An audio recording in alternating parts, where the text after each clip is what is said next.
কাঠের ফ্রেমে হাতুড়ির শব্দ আর চারপাশে রঙের আঁচড় বলে দিচ্ছে আর মাত্র কয়েকদিনের অপেক্ষা। এরপরই শুরু হতে যাচ্ছে বাঙালির প্রাণের আবেগে পূর্ণ অমর একুশে বইমেলা। নির্বাচনের কারণে প্রায় এক মাস পিছিয়ে 25শে ফেব্রুয়ারি থেকে শুরু হচ্ছে এবারের বইমেলা। বাংলা একাডেমি ও সোহরাওয়ার্দী উদ্যান জুড়ে চলছে তাই শেষ মুহূর্তের প্রস্তুতি। অনেক দোকান আসছে, আরো আশা করি আসবে আজকে। এরপরে 3টার পরে মনে হয় আজকে আরো 400 স্টল নটারি করে নাম্বার দিতে পারে, ওগুলোর আমরা কাজ করতে পারবো। আগে তো বেশি স্টল আসলে এবার একটু কম হয়েছে, কিছু কিছু লোক আসে নাই। আর আগের মতনই কাজ চলতেছে, 2-1 দিনের মধ্যে শেষ হয়ে যাবে আমাদের কাজ। জি, আমরা এক সপ্তাহ ধরে কাজ করতেছি এখানে, আরো 4-5 দিন লাগবে শেষ করতে। প্রতিবারই বইমেলায় কাজ করি, তো আশা করেছে এবার কাজ কম।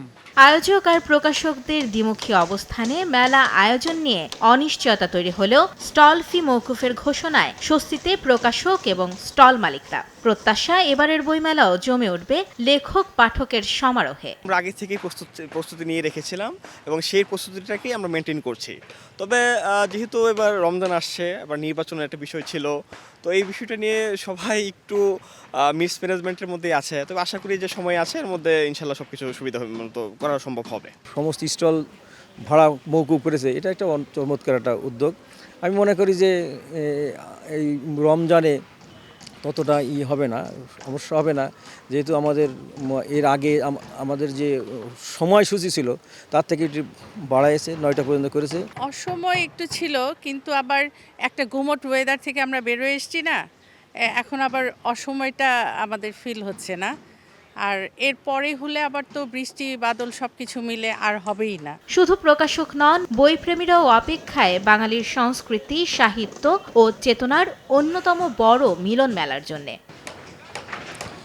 সকল অনিশ্চয়তার মেঘ সরিয়ে অবশেষে পর্দা উঠতে যাচ্ছে এবারের অমর একুশে বইমেলার। তবে একদিকে রমজান আর অন্যদিকে শিক্ষা প্রতিষ্ঠান বন্ধ থাকায় ঠিক কতটা প্রাণচাঞ্চল্যে মুখর হবে এবারের বইমেলা, সেই প্রশ্নই এখন সবার মনে।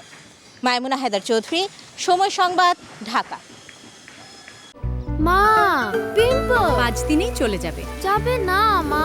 যাক, নিমের 5 অংশের পাওয়ারে 5 দিনেই দূর হবে পিম্পল। হিমালয়া পিউরিফাইং নিম ফেস ওয়াশ।